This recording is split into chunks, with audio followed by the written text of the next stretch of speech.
Abre comigo a sua Bíblia uma vez mais, no Evangelho segundo escreveu João, no capítulo 15. Eu já li esse texto há 15 dias atrás, mas lerei-o agora outra vez, do versículos 1 ao versículo 8. Muito obrigado, meu campeão. Dos versículos 1 ao versículo 8, vamos juntos acompanhar essa leitura desse texto sagrado.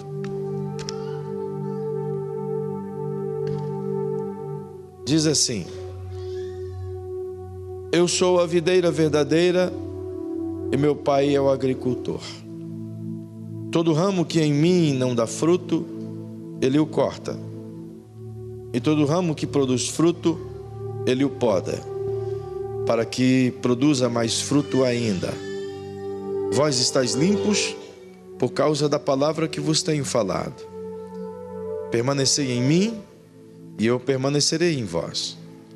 O ramo de si mesmo não pode produzir fruto, se não estiver na videira. Tampouco vós podeis produzir fruto, se não permanecerdes em mim. Eu sou a videira, vós sois os ramos. Se alguém permanece em mim e eu nele, esse dá muito fruto. Sem mim nada podeis fazer. Se alguém não permanecer em mim, será lançado fora, como o ramo, e secará. Tais ramos são apanhados, lançados no fogo, e se queimam. Se permanecerdes em mim, e as minhas palavras permanecerem em vós, pedireis o que quiserdes, e vos será feito. Nisto é glorificado meu Pai, em que deis muito fruto, e assim vos tornareis meus discípulos. Amém. Se possível, feche seus olhinhos por bondade. Paizinho, eu te louvo por essa igreja tão amável, por cada irmão que está aqui, por cada irmã, por cada pai, mãe, cada criança. Eu te louvo por esse tempo que passaremos juntos e por mais uma vez a tua palavra ser falada nesse ambiente. Eu te louvo porque é um privilégio poder falar dessa grandeza tão importante que é a tua palavra. E é um privilégio poder falar a uma igreja tão boa, tão abençoada. E eu sei que só posso falar, e enquanto eu estiver a falar, Senhor, tenha bondade, digne-se de nos ensinar, porquanto precisamos do teu amor e da tua graça, que nos faz aprender as tuas santas palavras. Assim eu lhe peço em nome de Jesus. Amém. Já comecei a vos falar acerca desse texto. Vos citei a importância que Jesus deixou claro aqui nos versículos de 1 até o 5, muito especialmente fazendo-vos saber da declaração vital que Jesus deu acerca dele mesmo, declarando o poder e a autoridade que ele tem quando ele diz: eu sou a videira verdadeira, constituído, é claro, de uma autoridade que ele mesmo cita quando fala: meu pai é o lavrador, dizendo, portanto, que ele não está só, que a autoridade que ele tem é uma autoridade concedida, e tudo que ele faz mediante essa autoridade recebida. Mas também vos pude falar do que ele citou a partir do versículo 2, do ramo que nele está, isto é, nos fazendo a identificação de quem nós somos. Somos apenas as varas, os ramos, nos quais podem ser alguma coisa importante se estiver conectados, ligados à videira, fazendo-nos, portanto, compreender que o fruto não vem de nós, que a bênção não vem de nós, que o benefício não vem de nós, que as coisas boas que fazemos também não vêm de nós, só vem se estivermos conectados na videira. Que todas as coisas boas que o homem produz, ele produz a partir do amor e da relação que ele tem com Jesus o Cristo. Partindo desse princípio, ele deixa muito claro que aquele que não está nele e que não produz fruto, obviamente é arrancado, é tirado, sai fora do contexto. Porque todo ramo que não produz fruto, ele apodrece em si mesmo e tem a tendência de apodrecer tudo aquilo que está em sua volta. É por isso que se tira o ramo que não produz, corta o galho que não dá fruto. Mas ele diz que todo aquele ramo, aquele galho, aquela vara que está conectada na videira, a saber, Jesus, produz muito fruto. E uma vez que produz fruto, ele se utiliza de sua própria vontade, de seu mecanismo amoroso, e ele sabe como fazê-lo e nos poda para que possamos produzir mais frutos ainda. Vos disse que é por isso que somos provados de tempo em tempo, que o Senhor nos aperta para tirar de nós o melhor sumo, o melhor caldo, como faz em uma cana para extrair o líquido do qual apreciamos tanto. Mas também vos pude levar a compreender o que ele falou acerca da limpeza, enquanto que disse aos discípulos: vós já estáis limpos pela palavra que vos tenho falado. Levei-vos a compreender o versículo 4, onde Jesus diz: permanecei em mim, e eu permanecerei em vós, como quem nos dando uma palavra muito firme, uma condicional absoluta, de total responsabilidade nossa para com Ele, fazendo Ele nos saber que da parte dele, toda graça, amor derramado está à disposição, que a salvação foi concedida no Calvário e dada a nós plenamente pela sua graça e bondade, ou seja, arrancando de nós toda a responsabilidade de tocar Deus, mas ao contrário, Deus veio e nos tocou por meio da cruz, nos abriu a porta para o céu. Portanto, não procede de nós. É por isso que o apóstolo Paulo escreveu no capítulo 3 de Efésios, aliás, no capítulo 2 de Efésios, e do versículo 8 em diante, que ele diz que a salvação não vem de nós, é um dom de Deus. Pela graça sois salvos, para que ninguém se glorie. Portanto, não há nada que nós possamos fazer que atraia a bondade de Deus.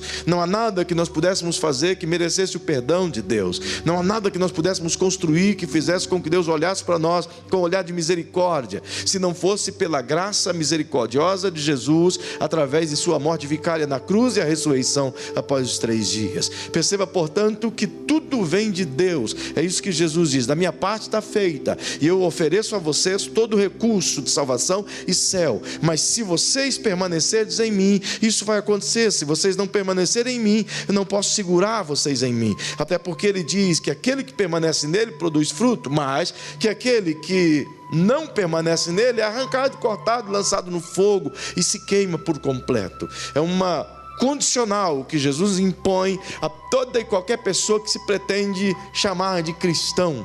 Portanto, não existe um meio, não existe condições de, uma vez declarar que sou servo de Jesus, e avançar no pecado e viver no pecado, ignorar a vida de santidade, ignorar uma vida de busca pela presença do Eterno e se manter na total libertinagem que o mundo propõe e achar que mesmo assim vai alcançar a salvação em Cristo Jesus como se fosse um carimbo garantido. E engana-se quem pensa de tal forma, porque o próprio Jesus está dizendo: permanecer em mim e eu permanecerei em vós. Se vocês não permanecerem em mim, eu não vou permanecer em vós. É assim que funciona, e não há outra forma de se pensar, até porque é o que Jesus está dizendo para nós aqui. O versículo 5, portanto, começo a pensar esta noite convosco, continuando o meu pensamento, onde ele diz: eu sou a videira e vós sois os ramos. Mais uma vez ele traz à tona a identificação. Ele quer que os discípulos saibam exatamente quem são e quem é a videira. Ele quer que todos nós tenhamos a consciência plena de que nós somos apenas ramos. E ramos sem a videira são apenas galhos que não podem por si mesmos produzir coisa alguma, senão cinzas. Então, por bondade, comunique-se com quem está pertinho de você e diga: não somos nada mais do que apenas ramos.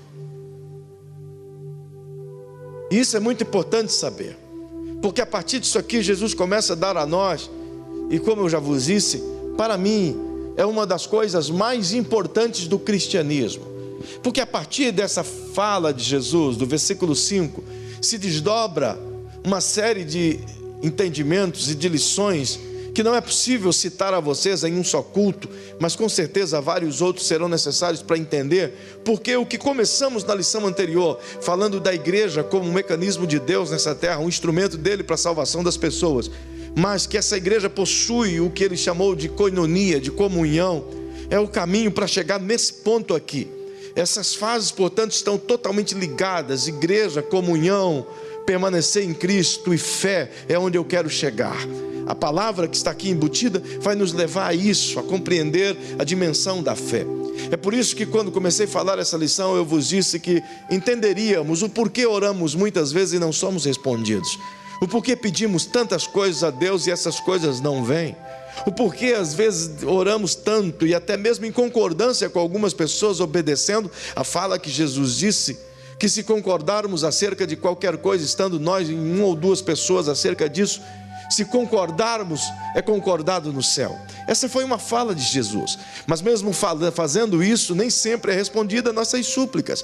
Então surge a pergunta: por que isso não acontece? E a resposta está exatamente nesses textos. Aqui a gente compreenderá como conseguiremos alcançar de Deus todos os benefícios nos quais Ele nos deu na cruz. Como poderemos alcançar uma fé que nos faça suportar as coisas que a vida nos propõe aqui nessa terra. Como poderemos viver a fé genuína do Evangelho, que não é uma fé que propõe simplesmente ter sucesso em tudo e alcançar as coisas que nos dão prazer, mas é uma fé que nos propõe suportar as coisas que estão nessa vida e viver em total consonância com o Senhor, de tal modo que Ele nos dê tudo que é necessário para vivermos bem em abundância nessa terra. Perceba, portanto, que não é uma proposta de recebermos os tesouros divinos, mas é uma proposta de viver o reino divino, e esses tesouros vêm a partir da convivência com o Pai. É, portanto, muito, muito essencial a compreensão desse texto, e eu quero assim, de maneira clara e simples, tentar levar os irmãos a compreendê-lo. Perceba que na sequência do versículo 5, Jesus diz: se alguém permanece em mim. Outra vez ele coloca aqui o artigo se, uma condicional. Ele está dizendo: se o cara permanecer. Quando ele coloca essa pequena palavrinha que dá todo o destaque na frase, ele está dando-nos o poder da escolha. Ele está nos fazendo entender que isso é uma responsabilidade totalmente humana, que abrir as portas do céu foi por meio de Cristo na cruz, mas o permanecer no caminho é por decisão humana. Abrir o caminho e nos conduzir à salvação foi uma prática de Jesus, mas permanecer no caminho é uma decisão plenamente minha, plenamente humana. Em viver um momento de relacionamento com Jesus, se tornar parte do corpo, ser membro de uma igreja que é o seu corpo, é uma coisa que Ele abriu pela sua graça e podemos entrar por ela. Ele nos convence a isso, Ele nos leva a ter o entendimento do pecado, da justiça e do juízo. Então a gente aceita Ele pela fé e vive essa graça. Agora, permanecer na fé é uma condição minha, é uma escolha minha. Muita gente acha que o discipulado tem que acontecer a vida inteira. O cara está com 78 anos de idade e está lá no discipulado. Muita gente acha que é assim, é o contrário.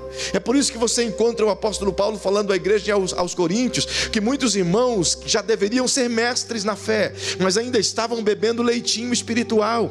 A verdade que ele está dizendo: vocês já deveriam ser maduros. Todo crente tem que viver um tempo de leite materno, sim, de estar no colo do pai, mas isso é um tempo de fase, até ele se tornar um garoto, depois se tornar um adolescente, depois se tornar um jovem, depois se tornar maduro na fé. Mas tem muita gente que continua engatinhando a vida inteira, entende? Portanto, é uma decisão pessoal, e dentro desse engatinhar, muita gente fracassa na fé, porque não conseguiu desenvolver uma fé crescente e uma caminhada com Jesus a ponto de viver por Ele e para Ele. É incrível como as pessoas conseguem colocar a sua dependência de caminhar com Jesus sobre as costas dos outros. É incrível. Eu só vou se você estiver firme. Eu só vou se eu estiver sendo paparicado, se eu estiver sendo cuidado, se eu estiver sendo amado, se eu estiver sendo, sabe? Muitas dessas pessoas perderam o princípio básico que Deus disse a Abraão lá no capítulo 12 de Gênesis, dizendo: olha, você será uma bênção, e quando você for uma bênção, eu vou fazer de você forte, teu nome conhecido, te abençoarei grandemente. Para quê? Para que tu seja uma bênção às nações. E a ideia do divino é justamente essa, para que a gente ande no caminho, mas desenvolva, cresça durante o caminho e possa ajudar as pessoas que estão chegando no caminho, para que elas igualmente possam crescer e desenvolver e se tornar fiéis e firmes na fé. Essa é a conjuntura do que Jesus diz ser. E a gente sempre utiliza essa palavrinha, se. Ah, se eu pudesse, não é? Ah, se esse ano eu tivesse conseguido tal promoção. Ah, se eu tivesse vendido mais. Ah, se tal loja tivesse produzido mais. Ah, se eu tivesse conseguido vender mais coisas. Ah, se eu não tivesse ficado doente. Ah, se eu não tivesse casado. Ah, se... enfim, assim por diante, né? Casado não, ah, sim, aí é diferente, né? Deixa para outro dia. Contudo, o se sempre está dentro de nossas falas. Talvez seja uma das mais ditas ditas em nossos diálogos é a palavra se. E o que Jesus coloca aqui é exatamente essa condição: se permanecer em mim. É uma escolha pessoal. Portanto, o primeiro princípio para que eu possa viver as bênçãos, os benefícios e os favores do reino é o desejo de permanecer conectado nele. Isso é inegociável. Pessoas que vivem um pé lá, outro cá, fora da conexão constantemente, infelizmente, a maioria de suas orações não passam do teto. É uma verdade, Deus as escuta, mas não tem responsabilidade de respondê-las. É como se pudéssemos desconectar de Deus sempre. Certo dia o Senhor me disse isso. Eu estava estudando uma das passagens que vou citar aqui, que é Gálatas 5,19, e vasculhando todos aqueles frutos que tem ali, as 15 obras da carne e os 9 frutos do Espírito. E enquanto eu estudava essas obras da carne, e o Senhor me inspirou e me ensinou algo muito forte. Ele disse: filho, por que você faz assim? Eu digo: assim como? Ele disse: por que você passa esse tempo comigo e você fica todo feliz porque pelas manhãs passa esse tempo com a minha palavra e simplesmente isso? Eu digo: mas Senhor, eu estou fazendo o que tem que se fazer, buscar a tua presença. Depois eu vou te servir, eu vou para a igreja, eu vou fazer alguma coisa. E ele diz: não é assim que quero. Não é assim que é vida relacional comigo. Não é assim que é permanecer. Não é assim que é vida cristã. Eu digo: então como é que é, Senhor? Me explique. Ele disse: você dá mais importância para o seu celular do que para mim. Passe a dar mais importância para mim do que para o seu celular, então as coisas começam a dar certo. Eu digo: como é que eu posso fazer isso? Como é que o Senhor está dizendo que o Senhor é menos importante que o meu celular? Ele disse: qual hora que você desliga o seu celular? Eu digo: na verdade eu não desligo hora nenhuma. Eu conecto ele na tomada à noite, deixo ele carregando e passo o tempo todo ligado, porque pode ser que algum crente precise de alguma coisa. E ele diz: portanto, você mantém o teu celular conectado na rede o tempo todo, ativo, para qualquer momento que o celular tocar você vai atender. Eu digo: estou pronto para isso, Senhor. E ele diz: é exatamente o contrário de mim. Porque você vem, você me coloca na tomada pela manhã, passa esse tempo comigo, você ora, você lê a palavra, eu ministro algumas coisas, depois você pega, tira a tomada e passa o dia inteirinho cuidando das suas coisas. Quando você precisa de alguma coisa, você vem em mim. Então você me deixa num cantinho separado e você me usa quando você quer, e a hora que você precisa, você volta e toca em mim, como se eu fosse apenas o botão da sua necessidade. E eu digo: o que eu posso fazer então, Senhor? Ele me disse: eu quero que você faça todas as coisas a partir de mim. Não precisa desconectar de mim para ir atender às suas necessidades. Não precisa desconectar de mim para você fazer as suas atividades diárias. Você tem que estar em todos os lugares pensando em mim o tempo todo. Quando você estiver em todos os lugares com a sua mente conectada em mim, eu vou ajudar você a resolver os problemas que você não consegue resolver. Uau, como ele ministrou. E eu disse: Senhor, me dá um entendimento melhor disso. Então ele me fez uma pergunta, e essa pergunta é crucial. E ele disse assim: quando você sai pela manhã e passa o dia na igreja, você esquece por completo da sua esposa? Você deixa ela em casa e de maneira nenhuma você pensa nela ou qualquer coisa que ela esteja fazendo? Eu digo: Senhor, é um pouco impossível, porque o tempo todo a gente está pensando na família, ou na esposa, ou se vai precisar levar pão, ou se vai precisar comprar alguma coisa, ou como é que ela está. É o tempo todo, a cada minuto você, nem que seja uma lembrança, passa pela mente da sua família ou da sua esposa. É ou não é verdade? Quem aqui consegue ir para o trabalho e desconectar por completo da família a ponto de nem se lembrar dela? Fala a verdade. Não, o cara tem que amar muito para fazer isso. Para não dizer o contrário, né, pastor Wanda? Sinceramente, queridos, por mais difícil, por pior que seja o cara, mais relaxado que ele seja, em algum momento, durante uma hora, ele vai se lembrar de alguma coisa que precisa em casa, ou que a sua esposa falou, ou que seu filho falou. Em algum momento, a sua memória vai fazer ele lembrar que ele é casado. É ou não é verdade? Estou falando uma besteira? E Deus disse: qual é o momento que você se desconecta dela? Eu digo: na verdade, Senhor, se eu me desconectar dela, eu peco, porque eu sou uma só carne com ela. Não tem como eu desconectar dela. O tempo todo eu estou com ela e ela está comigo. Estou com a mente nela e ela está com a mente em mim, eu acho. Enfim. E ele disse: pois bem, é exatamente isso que tinha que ser entre eu e você. O tempo todo eu tinha que estar com você e você comigo. A cada coisa que você fosse fazer, a tua mentalidade tinha que estar em mim primeiro. Mas você só me busca pelas manhãs, e quando você tem necessidade durante o dia, você fala alguma coisa do meu nome. Então eu entendi que Deus não é um momento, Deus é o todo. Deus não é um momento de recarregar a bateria para depois ir para o trabalho. Deus é uma bateria contínua que fica conectada conosco o tempo todo, nos auxiliando, nos ajudando ao longo de todo o dia.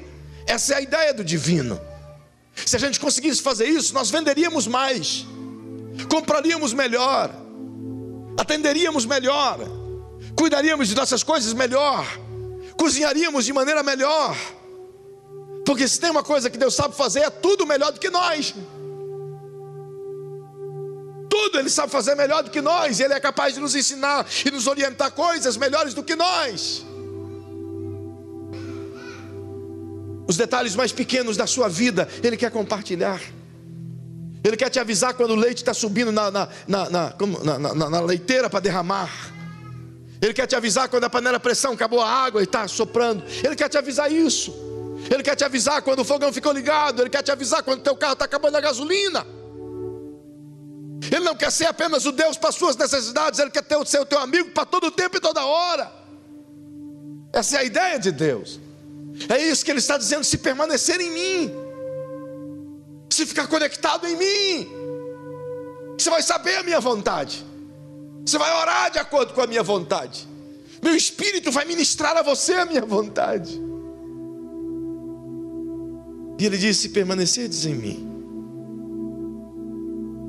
Mas Ele continua: se alguém permanecer em mim e eu nele. Outro segredo.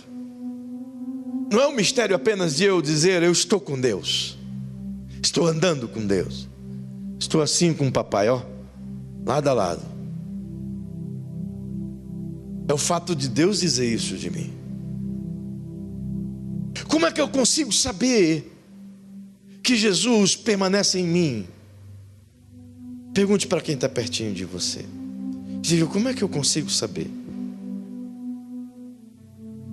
que Jesus está em mim? Responde para essa pessoa e diga: quando as minhas atitudes se parecem com as atitudes de Jesus. Uau! E agora? Quando você olha para a igreja de Antioquia, acho extraordinária essa igreja. O capítulo 11 de Atos dos Apóstolos narra a conjuntura dessa igreja. Uma perseguição latente veio sobre a igreja em Jerusalém. E os judeus que eram crentes em Jerusalém partiram para Antioquia. E chegaram lá e pregaram o evangelho apenas aos judeus daquela região. E fundaram uma pequena igreja. Passaram-se alguns dias, alguns anos. Alguns irmãos africanos da Líbia, que moravam em Jerusalém, foram igualmente perseguidos e precisaram sair corrido de Jerusalém para não perderem a vida por causa da perseguição. E o Espírito Santo impulsionou essas pessoas a irem a Antioquia da Síria. E quando chegam a essa cidade, eles percebem que tem uma igreja de judeus, mas que não tem nenhum gentio. E Antioquia era uma grande cidade, a terceira maior cidade do império na época. E ela era uma cidade muito cosmopolita, cheio de gente de todas as nações. Mas não havia gentios convertidos naquela igreja. Então eles decidiram pregar o evangelho aos gentios, africanos. E a graça de Deus veio sobre eles. Eles pregaram o evangelho aos gentios e os gentios creram. E a unção do Senhor permaneceu ali, de modo que chamaram Barnabé para que ele pudesse ministrar a igreja, e Barnabé chamou Paulo para que ele pudesse ensinar a igreja. E diz o texto que pela primeira vez as pessoas, os crentes que estavam nessa cidade de Antioquia da Síria, foram chamados de cristãos. E o que significa ser chamado de cristãos naquela época pela primeira vez? A ideia era uma palavra pejorativa, no sentido de dizer que se pareciam demais com Jesus, o Jesus que foi crucificado. Não eram de dizer que, valorizando cada um deles, era como se estivesse defamando cada um deles. Só que o defamar que o pessoal estava fazendo contra a igreja que estava em Antioquia era como que valorizando a vida de cada um deles, porque eles tinham atitudes e o jeito de ser se pareciam com o jeito de ser de Jesus. Que coisa maravilhosa. E é exatamente isso que transforma o mundo. E é exatamente isso aqui que Jesus começa a nos quebrar. Quando as minhas atitudes começam a se parecer com as atitudes dele, é a maior prova de que Jesus está permanecendo dentro de mim. É por isso que ele continua no texto e diz, no verso 5, eu sou a videira verdadeira e vós sois os ramos. Se alguém permanecer em mim e eu nele, ele continua e diz, esse dá muito fruto. E a gente, quando olha essa palavra aqui, dá muito fruto, ficamos assim a imaginar que é as almas que podemos ganhar. Talvez a gente já ouviu muitas pregações, você tem ouvido muitas pregações, ensinos, ministrações, que tenha reforçado como que nos tornar árvores frutíferas, ganhando almas para Jesus. Como que estar nele, permanecer nele e ele em nós, nos torna bons ganhadores de almas para Jesus, dando-nos muito fruto. A verdade é que Jesus não está falando de almas aqui. Não há nenhum novo convertido relacionado à palavra fruto aqui. Porque todo novo convertido que você e eu ganhamos para Jesus, ele passa a caminhar no caminho que caminhamos, ele passa a se conectar no mesmo caule que estamos conectados, na mesma videira que nós como varas estamos arraigados, e os novos convertidos também são arraigados. Então eles não são frutos, eles são igualmente varas. Do momento em que ganhamos uma pessoa, ele deixa de ser um pecador e ele se torna um ramo, enxertado na videira, como disse o apóstolo Paulo. E que fruto Jesus está falando, portanto, aqui? Qual é a ideia do que ele está dizendo? Perceba você mais uma vez, que uma vez estamos conectados na videira, todo fruto que vem em nós é procedente daquilo que tem dentro da videira. Tudo aquilo que acontece na salvação de vidas é através de nós, mas foi Jesus quem a salvou, e nós simplesmente somos usados como ponte para conectar essas pessoas na videira. E os frutos nossos, portanto, de onde vêm? O que são esses frutos? É muito importante sabermos que esses frutos só são possíveis se estarmos conectados nessa videira que é Jesus. É por isso que ele disse, sem mim não pode dar fruto. Sem mim vocês não podem fazer coisa alguma. Querendo enfatizar a importância desses frutos e a importância do que eles são. E é muito bom ter a consciência do que é esses frutos aqui. E diga para quem está ao seu lado, os frutos dos quais eu e você produzimos, conectados na videira, não são almas. Agora diga, mas os nossos frutos, gerados pela conexão na videira, é que produzem almas. Isso é muito importante dizer, e eu vou repetir para você compreender. Os nossos frutos não são as almas ganhas. E a gente acha que somos frutuosos porque ganhamos almas. É por meio dos nossos frutos que podemos ganhar as almas. É só através dos nossos frutos que podemos ganhar as almas. E lhes explico por quê. Os frutos que está sendo mencionado por Jesus aqui são produzidos em nós, gerados em nós, as varas, por meio da conexão, isto é, do relacionamento com Jesus. E eu quero desenhar isso para você. Eu vou pegar um Jesus careca. Vem cá, pastor Ricardo, por bondade. E eu vou pegar um discípulo quase careca. Vem cá, filho. Reunião dos carecas. Ele tem cabelo, um pouca telha, mas tem, lindo. E é pretinho. E não pinta. Esse é Jesus. Esse aqui é um ramo. Se conecta em Jesus por bondade, ramo. Isso. Se conecta aí. O ramo está conectado em Jesus. Eu quero que você perceba que toda fonte de vida para esse ramo sai daqui. Esse ramo, se fizer isso, ele vai secar, ele não pode produzir coisa alguma, porque ele não tem vida em si mesmo. A vida que ele tem, vem daqui. Então, enquanto ele está aqui, a vida está fluindo aqui. Esse ramo precisa gerar outro ramo. E como é que esse ramo pode gerar outro ramo? Através dos frutos dele. O ramo que ele vai gerar não é um fruto, mas é gerado por meio do fruto. Vem cá, Edson, vem cá, outro careca. Que coisa mais bonita. Fica aqui do lado dele, conectado nele agora. Olha que reunião brilhante.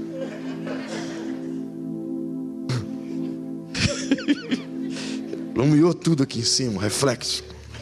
Enfim, Tem outro. Aquele chega, tá bem polido.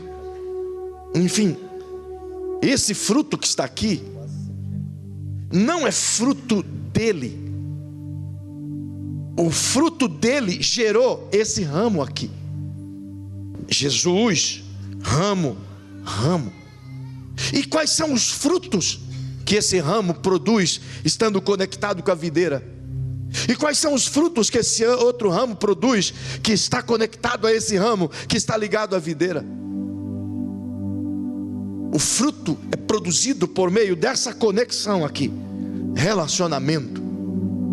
O fruto é gerado pela convivência entre esse ramo e a videira. Entre esse ramo e a videira.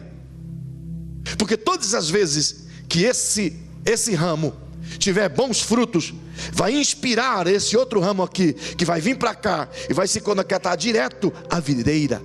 E igualmente, essa conexão que está aqui entre a videira e o ramo é que vai gerar fruto. E que fruto é esse? É os frutos de convivência, que expõe nas atitudes, no que fala, no que diz, no jeito de andar, no jeito de viver, no jeito de tratar as pessoas, do jeito que Jesus tratava. É o viver o Evangelho mais do que falar do Evangelho. É essa convivência que transforma-nos, que capacita-nos a produzir frutos dignos de glorificação ao nome do Senhor Jesus. E quais são os frutos que glorificam o nome do Senhor Jesus? Quando as pessoas nos olham e veem em nós a imagem de Jesus o Cristo. Vocês conseguiram entender? Os frutos brilhantes? Obrigado. Veja por quê. Venha comigo por bondade aos Gálatas, no capítulo 5. Rapidamente eu lhe direi isso aqui. Eu estou sem relógio hoje, me situe, por favor. Yes. Perceba Gálatas 5, verso 19. Aliás, o verso 18 diz assim: mas se sois guiados pelo Espírito, não estáis debaixo da lei. As obras da carne são conhecidas, as quais são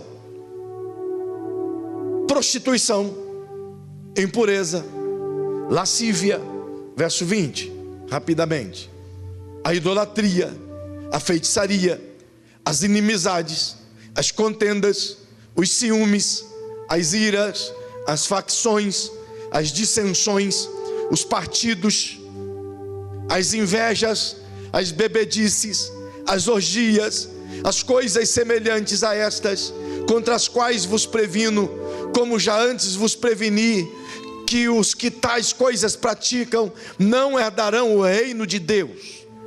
22. Mas o fruto do Espírito é. Permita, segura aí essa frase e deixa na tela. Perceba que diz o apóstolo Paulo, mas o fruto do Espírito. Entenda isso aqui. Algumas pessoas podem dizer, pastor, mas isso não é o nosso fruto, é o fruto do Espírito. O Espírito só pode produzir isso, porque ele é isso que está aí produzindo. Mas ele só pode produzir isso em quem não pode produzir isso. É o Espírito Santo que produz em nós isso. Por quê? Porque entre a videira e entre o ramo, aquele braço que estava conectado ao pastor Ricardo aqui, aquele é a conexão que o Espírito Santo é que mantém ligada entre nós e Deus.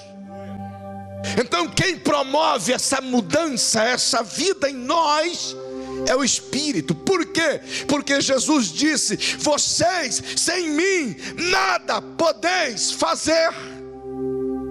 Nada.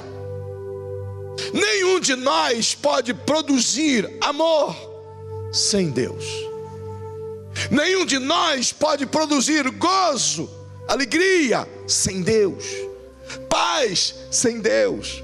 Longanimidade, benignidade, bondade, fidelidade, mas a mansidão, o domínio próprio. E Paulo diz: contra essas coisas não há lei. Por Por que não a lei? Porque são coisas geradas em Deus e produzidas em nós, reproduzidas por nós, às vistas das pessoas.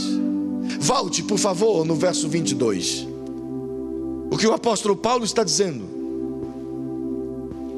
é que o fato de permanecer em Jesus e Jesus permanecer em nós, nós produziremos amor.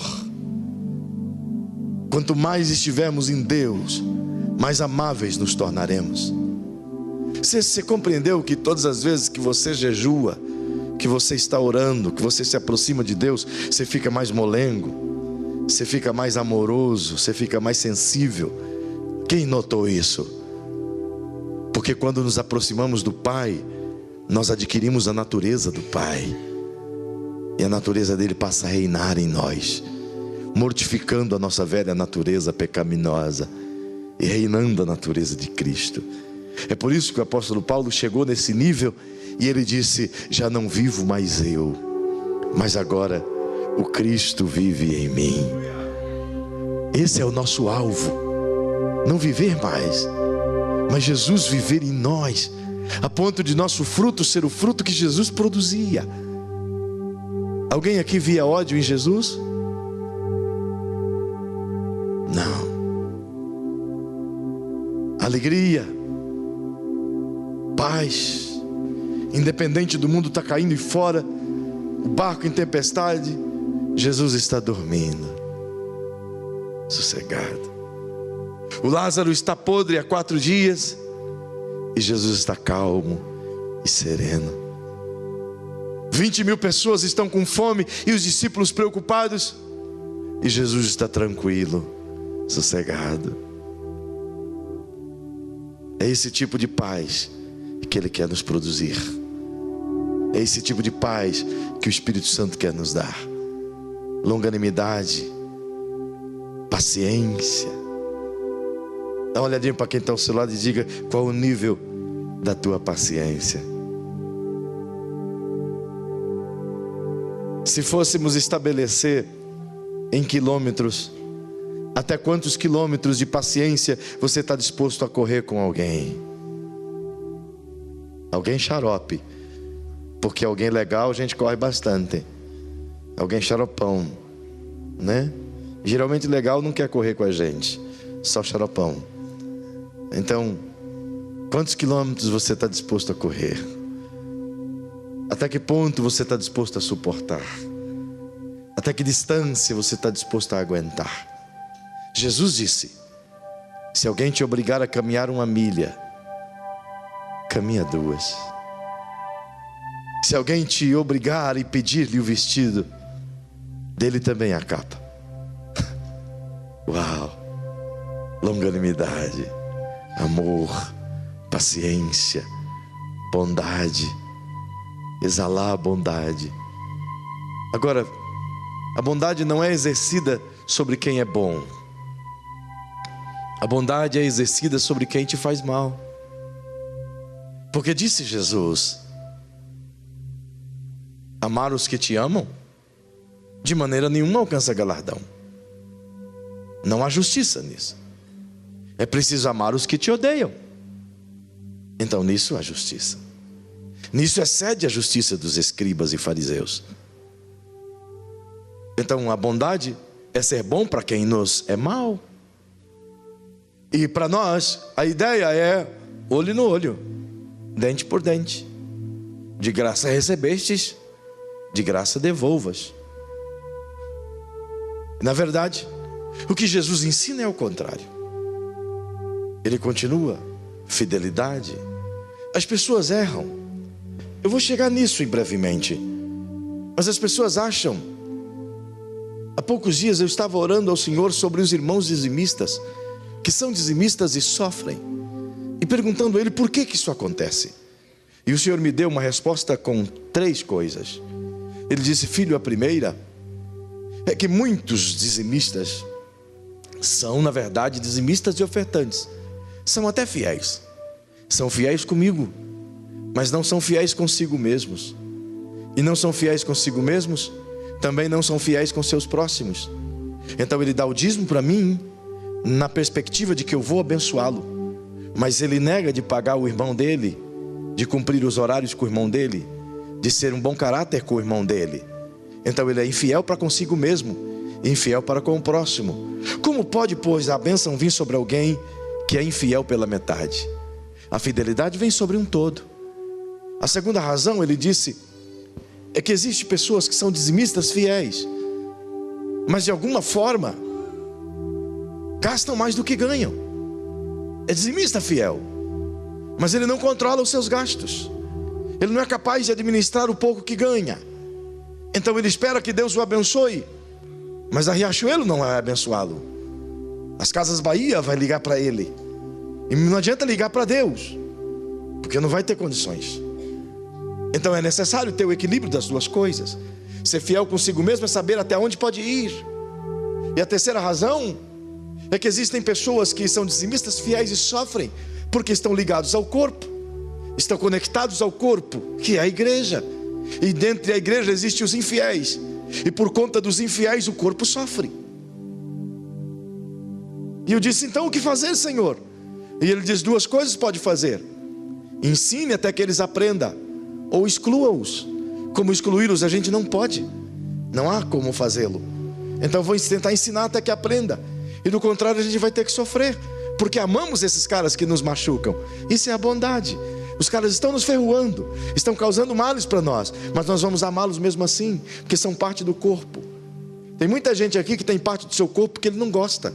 Tem gente que não gosta da sua orelha porque diz que é muito grande, se pudesse arrancava, mas é parte do seu corpo. Você pode até não gostar dela, mas você tem que amá-la, que faz parte do seu corpo, e é importante para o teu corpo. E todo e qualquer membro, ainda que seja infiel, é importante para o corpo, porque está ligado no corpo, sente a dor no corpo. E ainda que ele seja infiel, o corpo todo vai sofrer. É por isso que muitos sofrem. Agora perceba que estar em Deus vai produzir esses frutos. E eu produzindo esses frutos, eu não preciso pregar. Você está entendendo? Eu vivendo o Evangelho, a minha vida é uma pregação. É por isso que digo constantemente que Jesus foi o único pregador da história da humanidade que nunca vivia o que pregava, só pregava o que vivia. Ele vivia antes e pregava depois. É por isso que disse várias vezes e repito: os melhores e mais poderosos sermões de Jesus foram sem palavras. Como João 8, a mensagem de perdão. Ele não pregou nada, mas o mundo inteiro se lembra do perdão da mulher adúltera. Como João 13, a mensagem de lavar os pés. Ele não fez nenhum esboço, ele não pregou nada teológico, mas não há nenhuma mensagem sobre servidão maior do que essa na história da humanidade. Na cruz, crucificado, ele poderia ter elaborado e pregado 20 minutos do maior sermão libertador da história, mas ele morreu calado. Entretanto, qualquer lugar do mundo que você olhar alguém com um crucifixo no pescoço, você vai se lembrar da cruz de Jesus. Não tem mensagem mais poderosa, porque ele vivia primeiro, ele pregava depois. O que Jesus espera não é que a gente pregue para viver, é que a gente viva para pregar. Ele espera que o nosso testemunho pessoal seja uma pregação constante. Ele espera que o nosso dia a dia seja a maior mensagem. É por isso que a maior dificuldade dos nossos parentes se converterem é porque vivemos com eles. Eles veem nossas atitudes, eles veem o nosso fruto, eles veem a nossa forma de viver. Então agora, por nos saber quem somos, por ver como vivemos, não conseguimos. Se você observar o que Marcos 6,45 diz, Jesus disse que o que sai de dentro do homem determina o que tem no seu coração. Que a impureza que sai pela boca é a impureza que está armazenada em seu coração. Significa que o fruto que sai pelos meus lábios é tudo aquilo que vivo dentro de mim mesmo. A maioria das pessoas exalam o fruto do seu ser, das suas atitudes, pelas palavras que dizem. E pelas palavras que dizem, você já faz ideia de como que é a vida da pessoa. Uma pessoa que passa o dia amaldiçoando, falando mal da vida dos outros, olha para quem está ao seu lado e diga: que tipo de fruto está produzindo? Amor não é, paz também não é, Longanimidade também não é. Certamente é contenda, ira, porfia, invejas. Não é verdade? Agora me diga, pessoas que vivem o tempo todo nesse alto e baixo, nessa montanha russa, nesse sobe e desce. Um dia está conectado com Deus, outro dia está longe de Deus. Um dia a boca dele está dando glória a Deus, o outro dia ele está falando bobagem. É por isso que Mateus 7,17, Jesus disse que pelo fruto se conhece a árvore.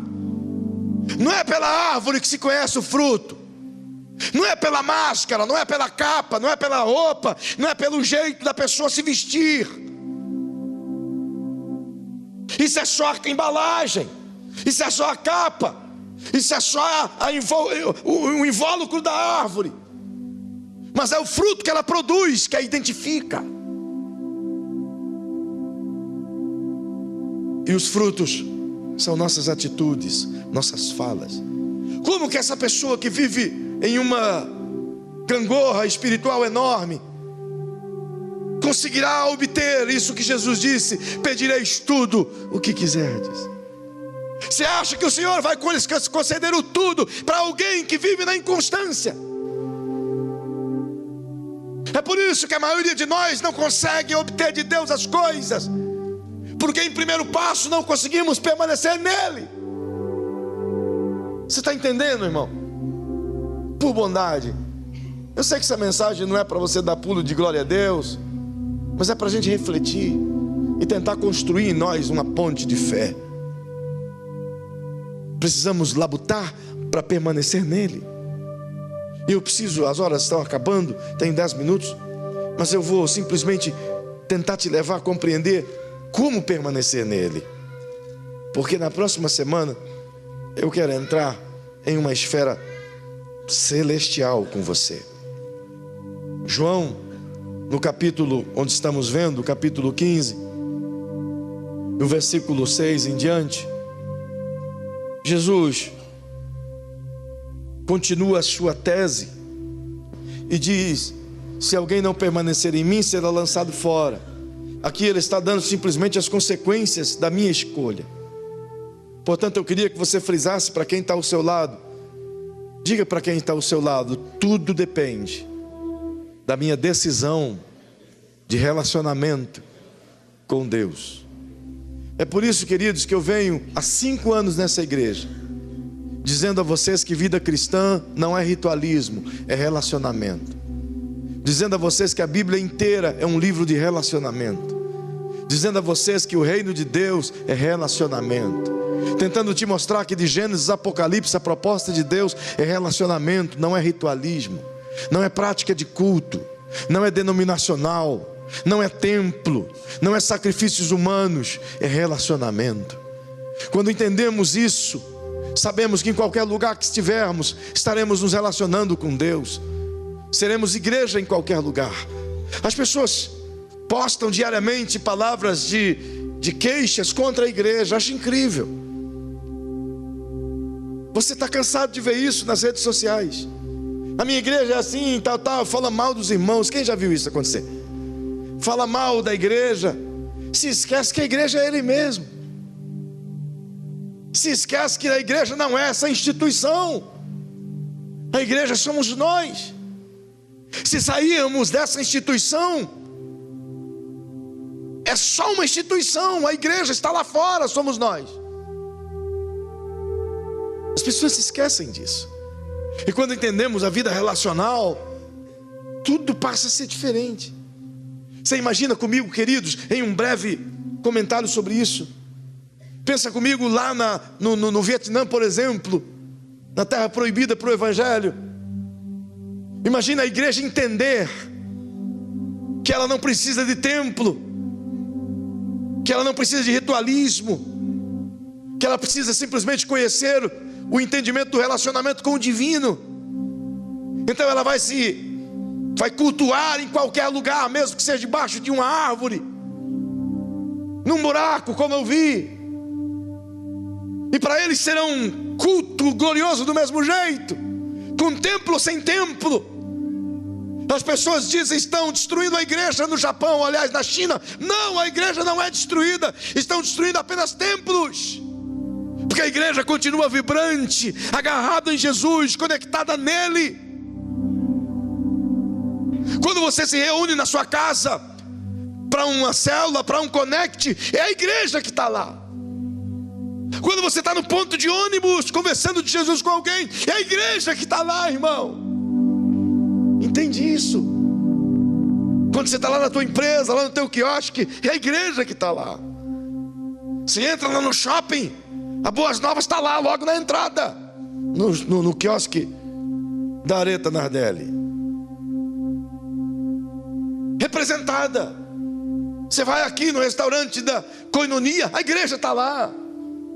Você vai na oficina do irmão, a igreja está lá. Você vai lá no Dedé Motos, a igreja está lá. Você vai lá na Comídia, a igreja está lá. Somos a igreja espalhada como instrumento divino para viver o reino e a nossa vida impactar as pessoas simplesmente pelo jeito de ser. É por isso que você tentei ensinar domingo. A felicidade não está no ter, está em ser igreja. É o que eu sou, o que me completa em Deus. Agora Jesus vai longe e me ensina como conectar-se com Ele. E diz o versículo 7: se permanecerdes em mim. Outra vez Ele coloca aqui essa condicional: e as minhas palavras permanecerem em vós, pedireis o que quiserdes e vos será feito. Olha o que Jesus coloca na sequência desse versículo: se permanecerdes em mim, vírgula, e as minhas palavras permanecerem em vós.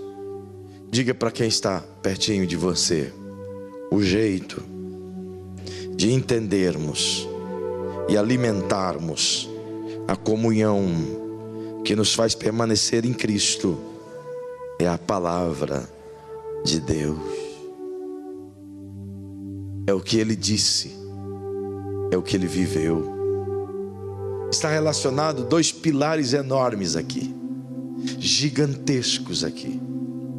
O primeiro pilar que Jesus relaciona aqui, em a palavra dele permanecer em nós, é o fato de Ele, como verbo vivo, permanecer em vós, como igreja, como vínculo de comunhão.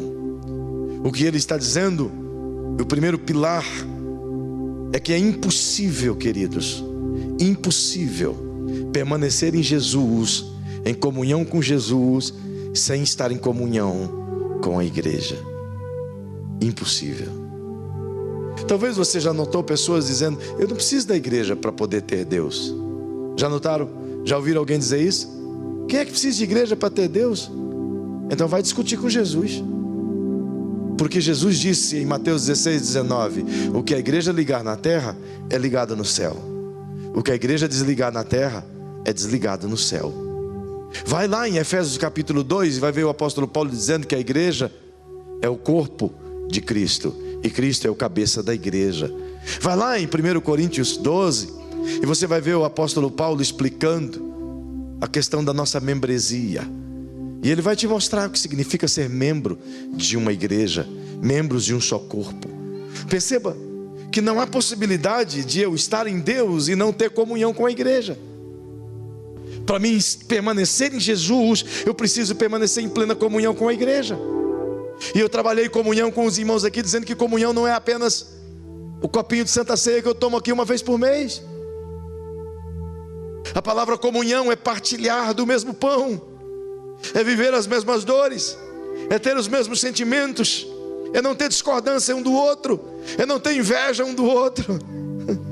Crente tem inveja um do outro? Acho que não, né? Graças a Deus.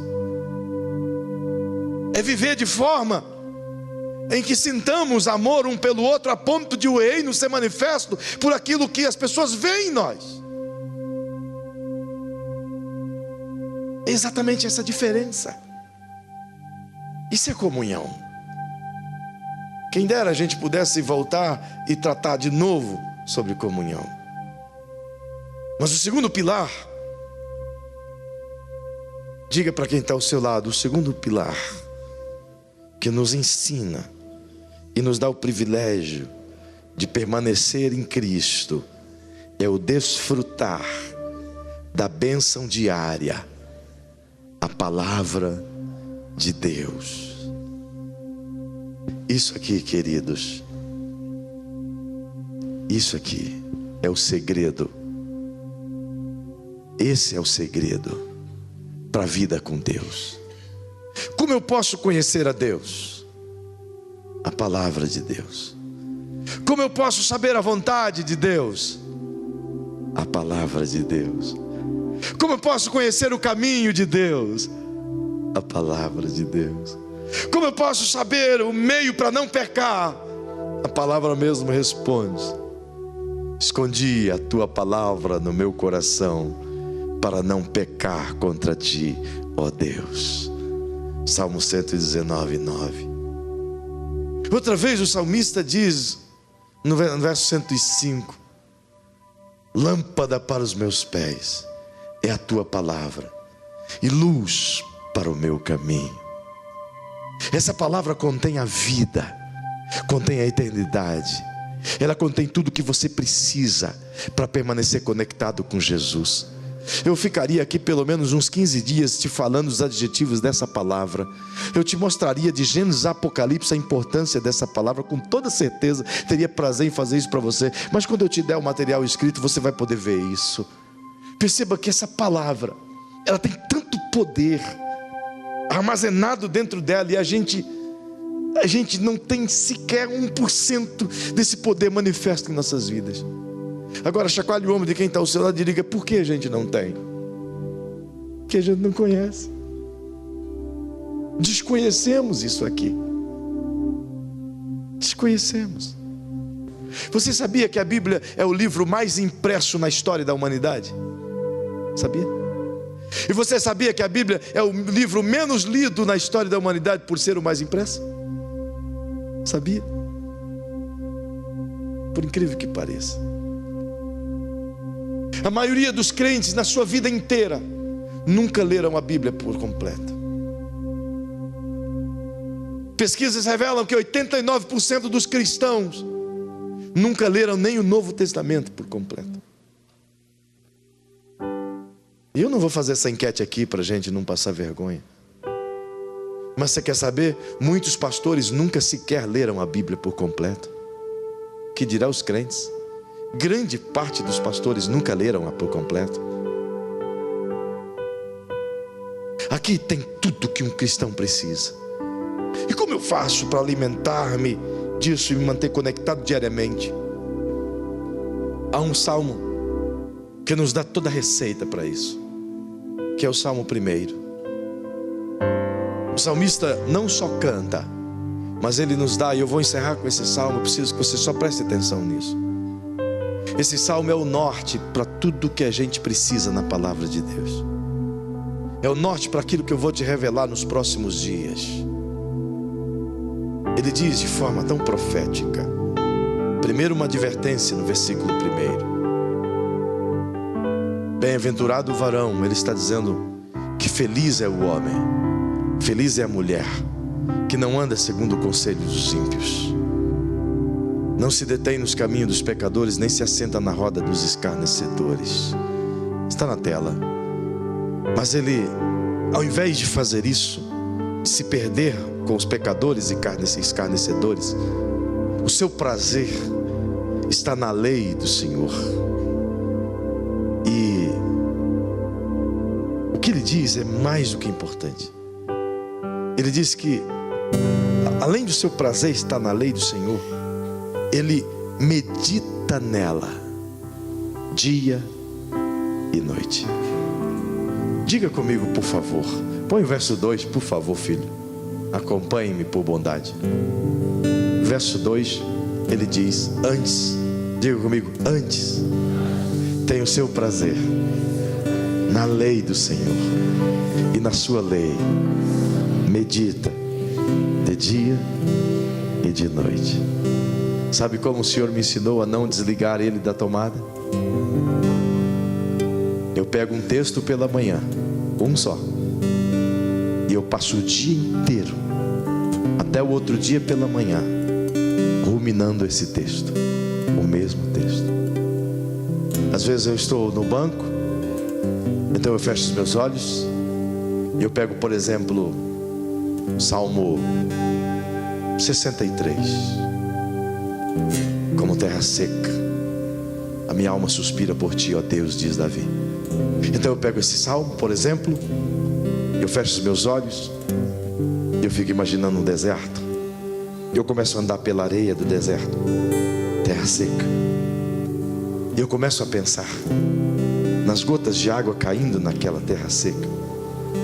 E eu começo a imaginar a minha alma seca agora. E eu começo a pensar na minha alma bebendo gotas de água que caem, meditando na palavra. Eu passo o dia inteiro meditando em um versículo, às vezes nenhuma frase, desde quando eu acordo até a hora que eu vou deitar. Então é por isso que às vezes você vê eu pegar um versículo e Deus me dá condições de falar dele um mês. É porque eu já passei o dia inteiro, às vezes o mês todo, com aquele versículo, o dia inteiro, meditando.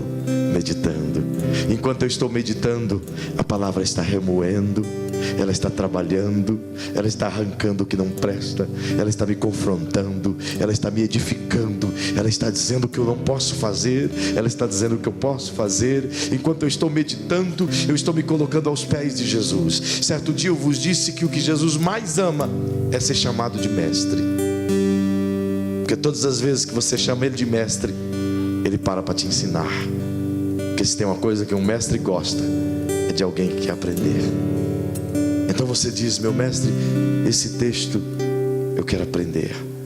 Ele vai passar o dia inteiro ensinando você, o dia inteiro ensinando você, e você vai permanecer nele todo dia, desfrutando da bênção diária, todo dia se alimentando da palavra de Deus, todo dia vivendo pela palavra de Deus. É por isso que Paulo, quando escreve aos Romanos, lá no capítulo 10, quando fala do chamado missionário, e ele diz que a fé vem pelo ouvir, no verso 17, ele diz que a fé vem pelo ouvir, e o ouvir, diga comigo, a fé vem pelo ouvir, e o ouvir, o quê?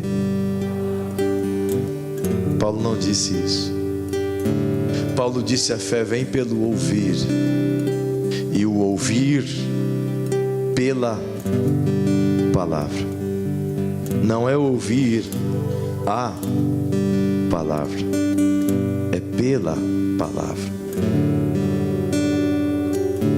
O aoristo grego que traduz-se pela no texto aqui é traduzido por dentro da, mergulhado na, encharcado na.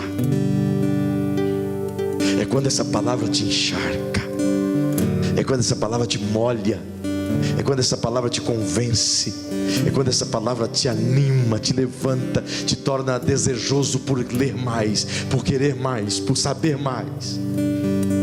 E ele vai ministrar a você. A fé vem pelo ouvir. É por isso que Jesus disse: se as minhas palavras estiverem em vós. Porque se as palavras dele estiverem aqui dentro, como disse Paulo, pela palavra, mexendo aqui dentro, então eu posso pedir tudo o que eu quiser, que será feito no tempo do divino, mas será feito. E como isso vai acontecer? Fique em pé, por favor. Como isso pode acontecer? Entra duas coisas aqui agora que eu quero te chamar a atenção para a próxima semana. Repita comigo. Diga: fé e palavra. Diga: palavra e fé. Diga: toda a fé que você precisa está na palavra. E diga: toda a palavra que você precisa para gerar a fé está na sua mão. Agora melhora isso e diga: toda a bênção que você precisa está na palavra. E todas as vezes que você aprender a desfrutar da palavra, mais perto das bênçãos que você precisa, você estará todas as vezes. Quanto mais você buscar a palavra, mais a palavra vai trazer Deus a você. Quanto mais você meditar na palavra, mais a palavra vai trazer o reino até você. Quanto mais você esperar na palavra, mais a palavra vai manifestar as bênçãos do reino na sua vida. E vai chegar o dado momento que você não vai precisar pedir, porque o reino já te deu. Entende? Eu quero levar você a dimensões incríveis. Eu quero te mostrar a verdadeira fé da palavra. Eu quero te mostrar a erguer o braço e pegar o que você precisa na sala do rei. Eu vou te ensinar a fazer isso. Eu não vou te ensinar uma teoria. Eu vou te ensinar o que eu tenho vivido ao longo desses últimos anos. Literalmente, eu vou te ensinar a fazer isso. Mas a partir de hoje, não passe um dia longe dessa palavra. Vamos terminar agora. Eu quero orar com você, mas eu queria que você fizesse um pacto com alguém que está pertinho de você. Diga: vamos fazer um pacto comigo? Vamos ler a palavra todo dia, meditar nela todo dia. Querido, faça isso, faça esse teste para você ver. Eu sei que tem gente aqui que já faz isso diariamente, mas experimente todo dia, pela manhã, com a mente limpa. Tire um texto bíblico, escolha sequencialmente, vai lendo. Tire um texto bíblico e passe pelo menos 10 minutos pensando com os olhos fechados, sem dormir, nesse texto. Está bem? Tente criar essa cena. Depois você me conta. Você vai ver Deus descendo na tua vida. Você vai ver essa palavra criando vida. Você vai ver ela se tornando tão real, como que você vai apalpar as coisas que a Bíblia tem. Você vai ver isso. Porque isso aqui não é minha palavra, é a palavra dele. Faça uma oração para que isso aconteça e você possa ser um exemplo na tua casa, para que a tua família olhe para você e diga: eu vejo Jesus em você. Para que seus amigos possam olhar para você e dizer: como você mudou, eu vejo Deus em você, eu sinto Deus em você. Para que maridos descrentes possam olhar para as pessoas, para as esposas crentes e dizer: eu quero ter essa paz que você tem, eu quero viver o mesmo Deus que você vive. Então ore para isso manifestar-se na sua vida, manifestar-se sobre os seus clientes, sobre os seus amigos, sobre os seus negócios. Ore diferente hoje, ore com fé, ore em concordância comigo, ore pedindo a bênção, mas ore sim se dispondo a ser o que Deus quer que você seja. Pai, em nome de Jesus, eu oro com a tua igreja, eu oro com teus filhos. Eu sei que já passamos um pouco do tempo, mas eu insisto em orar a ti, Senhor, juntamente com eles, porque precisamos de ti. Estamos cansados, Senhor, de ser apenas mais uns crentes. Estamos cansados de viver nesse mundo como apenas mais alguns evangélicos, Senhor. Estamos cansados de ter apenas o nome de cristão, Senhor. Nós queremos, Pai, que a nossa vida traduza a vida de Jesus.